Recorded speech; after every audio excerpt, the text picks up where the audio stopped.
болса, ауыл аманаты бойынша 8 миллион 600 кредит алып, қазір жұмыс істеп жатырмыз. Биыл міне 3-ші жылы.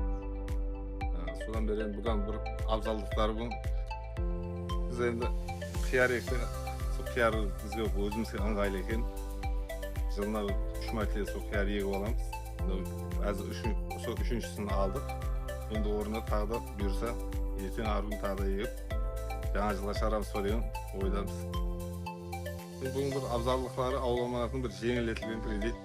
Былайша айтқанда, өте жақсы бір істесе, табыс жақсы, осы отбасымызбен бәріміз осымен жұмыстамыз, өзіміз жұмыспен қамтамасыз етіп отырмыз. Бір істің өзіне бір жараса қиыншылығы болады, несі болады. Дегенде бұның енді бір қиыншылықтары деп аурулары болады қиярдың.